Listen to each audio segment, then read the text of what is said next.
So how hard is it to start a nonprofit? Really? Like, how hard is it? We're going to talk about it today. Let's get into it.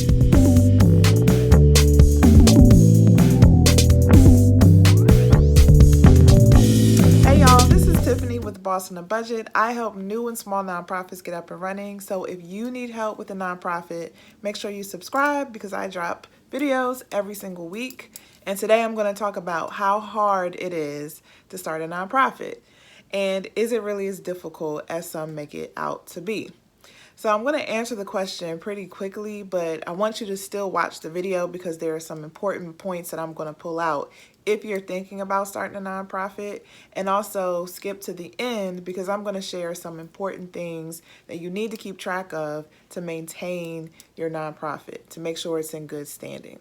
So to answer the question right off the bat, it's not that difficult to start a nonprofit. If you're just thinking about, okay, what is the paperwork that I have to do? What do I have to put in the paperwork? If you're thinking just about that, and if you have a simple concept and you don't really have a complicated program and you're new, it is honestly not that difficult to do it.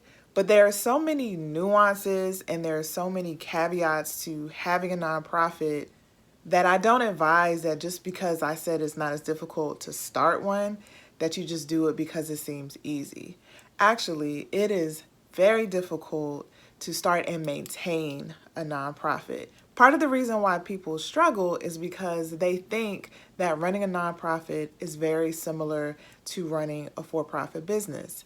So in a lot of ways, it's similar, and in a lot of ways, you should approach your nonprofit as if you're running a regular business, but nonprofit is a very specific industry, has very specific regulations and expectations that are different for for-profit businesses. So if you're thinking, well, if I'm running a business and I can do that, then I can just jump right into starting a nonprofit, that's not the way to look at it. There are so many people who have their own businesses that go into creating a nonprofit and they say, I had no idea it was going to be this difficult. Okay, so in this video, I'm just going to share what are those things you should be mindful of, what are those nuances, what are those caveats that I mentioned before, so you can have your mind ready if you're thinking about starting a nonprofit. So first I'm going to start and just talk about briefly the administration part of it, the paperwork part of it, the things you should be mindful of starting a nonprofit. And then I'm going to give you some pointers around what you should be focused on if you want to create a successful nonprofit.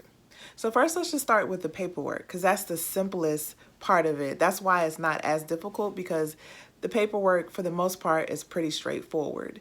If you want to start a nonprofit, you would create an articles of incorporation, which establishes the purpose of your organization. I did a video that talks about that, so feel free to watch that to get up to speed on that. So then you incorporate in the particular state that you've decided on, and then you're established as a nonprofit corporation. Then you would go to the IRS to get your tax ID number. And then after that, if you want to become a 501c3 nonprofit, if you want to obtain 501c3 tax exempt status, then you would apply to the IRS to get that status using either the 1023 easy form or the 1023 long form. So I go into a lot more detail in a lot of my other videos. So I'm going to give you some suggested videos for you to watch, like what is a 501c3, how to apply for tax exempt status. But I just wanted to give you an overview of what you should be paying attention to. You also need to be mindful about charitable solicitation. Sometimes it's called charitable registration in some states. But if you're going to be asking the public for money, then you need to register in the state where you're asking so that you have permission to do that. You have permission to ask for funds and to collect funding. So now that we talked about the paperwork, which surprisingly is the easiest part, let's get into all the things you should be mindful of and be aware of when you're starting a nonprofit. And again, I have a bunch of videos on starting a nonprofit. I encourage you to watch a lot of those videos because there's a lot to it. I'm doing an overview today of things in particular that you should be mindful of, but as always, do your research and make sure you know the rules and the laws in your state. So I'm going to identify 7 different things you should be mindful of as you're thinking about starting a nonprofit, as you're navigating the startup process. So one of the first things you need to do is figure out what your mission is. And another way to say this is to figure out your why. Why do you want to create a nonprofit? Why is there a need in your community for your nonprofit? And you have to be really great at articulating what that need is, because everything you do flows from your mission. And you have to get clear for yourself so that when you need other people to support you, when you need to ask for funding, you can clearly talk about the need and you can clearly talk about the assistance you need from others to support that need. So I recommend that you write down a draft mission statement so you have some kind of idea of how you want to approach the work and why you want to do it. And as a part of that, you would also have your vision statement where you can figure out what's your end goal, what is the point of it all. So I also have videos on creating a mission statement and a vision statement, so feel free to check those out as well. Another thing you want to be mindful of is your board. So the board is the governing body of the organization. They have legal responsibility for the organization. So you want to make sure that whoever you select are the best people to represent the organization. And you also want to make sure that you prepare and educate them about their roles and their responsibilities so they are aware of what they're getting themselves into. They're responsible for protecting the interests of the organization, and a lot of board members for startups really don't understand that and don't realize that. So make sure you educate and empower your board to make good decisions for the strategic direction of the organization.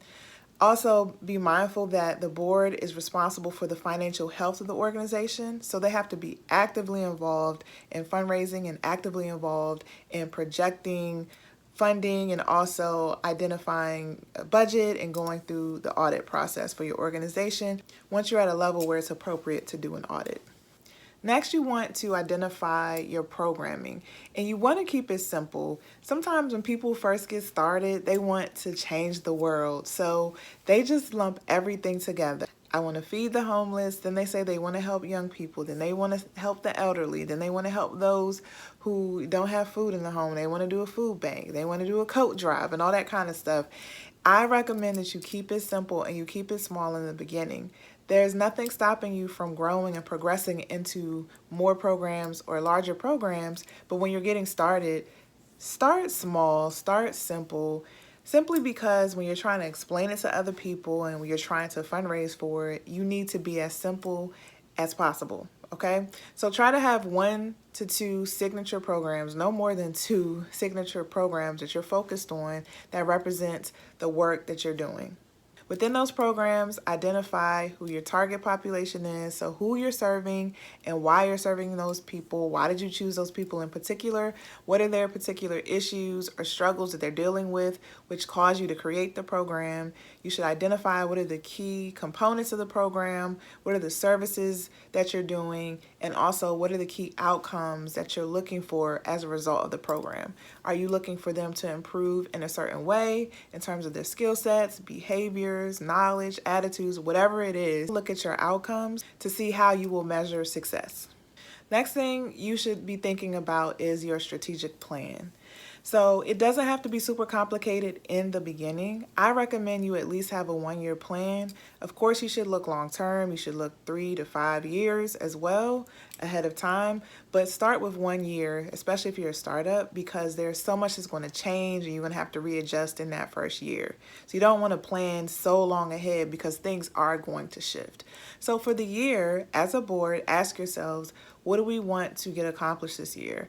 What do we want to accomplish in terms of our programming, in terms of getting our administration and getting our infrastructure set up, in terms of our funding and our fundraising and our communications? What do we need to get accomplished to support all of those major areas? And then identify goals around those areas so you have something that you're working toward. A lot of people, when they start their nonprofits, once they do the paperwork, it's like, okay, what do I do next? Well, I can't tell you as a consultant what to do next. You have to identify the important goals for your organization. What are the key milestones you need to reach to see growth for your organization? And once you identify those goals, then you have a roadmap. Then you know what to do next or how to get to those particular milestones. So create a strategic plan that has major goals for the organization and that identifies what it takes to get there, who's responsible, and the due dates associated with them. You also need to think about creating a budget. All right. So if you have certain goals in terms of your programming, in terms of getting your infrastructure together, then that obviously costs money. And so another big thing that I see founders struggle with is trying to identify how much it costs to run their programming. And there's a disconnect between the programming and what they think is going to cost. So align with the goals that I just talked about with your strategic plan. Ask yourself, how much does it cost to accomplish those goals? What do we need in terms of resources in order to reach those particular goals? And that's how you start to build your budget.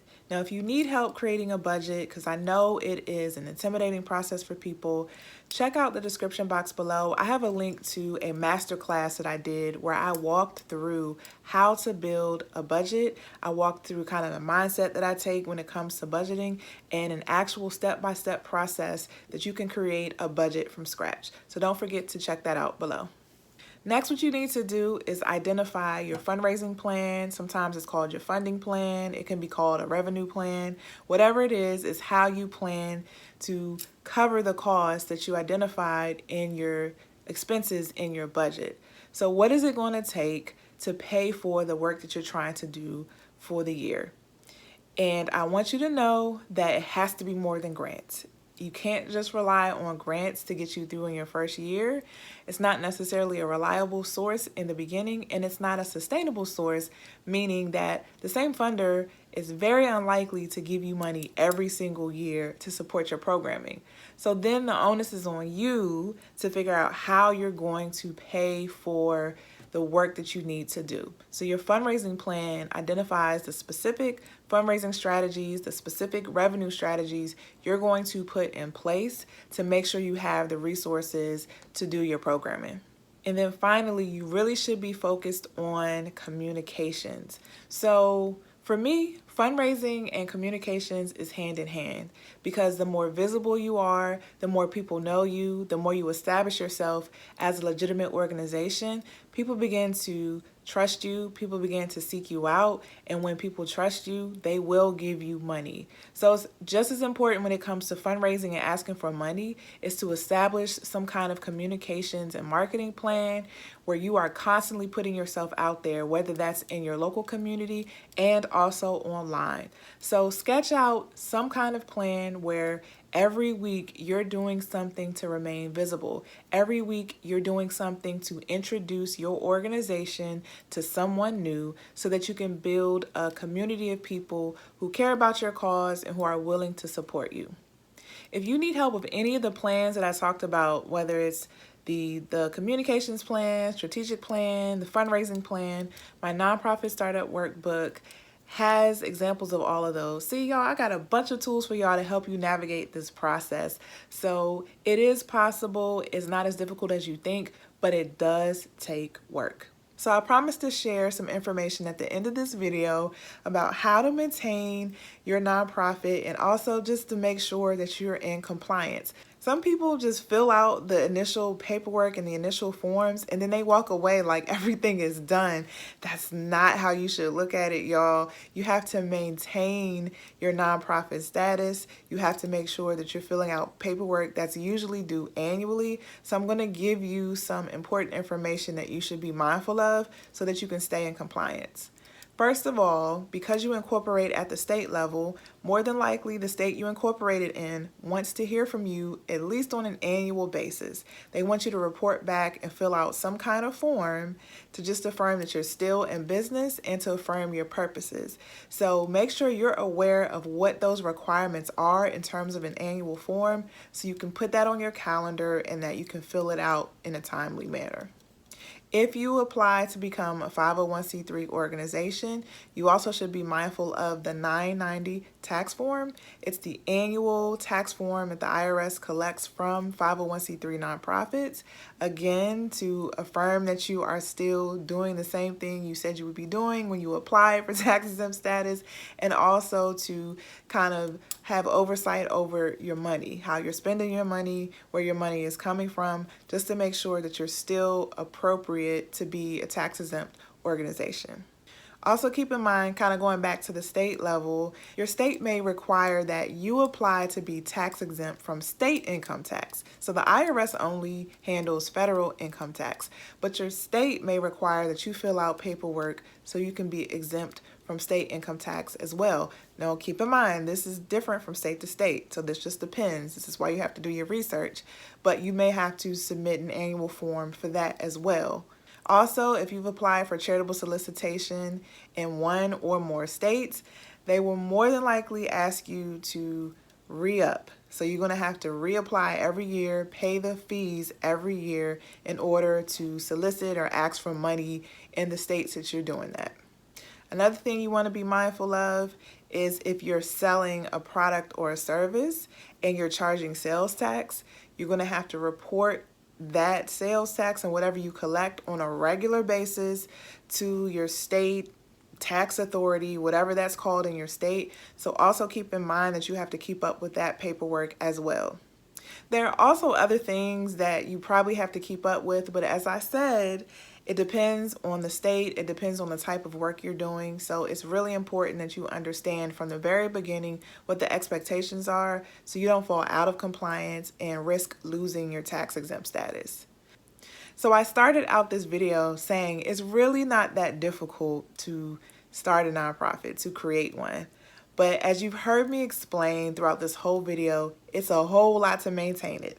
It's a whole lot of work, and you can't do it alone. So I just want you to keep in mind that it takes a lot of effort, it takes a lot of energy. It's worth it because you're doing a good thing in your community, but you have to go into it with the right mindset, knowing that it's going to take a lot to be successful. So just make sure you're prepared, and as I always say, do your research. Thank you so much for watching. If you need help, you can always contact me. Visit me at www.bossonabudget.com. Make sure you check out the description box because I always leave goodies in there for y'all. Thank you so much for watching again, and I'll see you in the next video.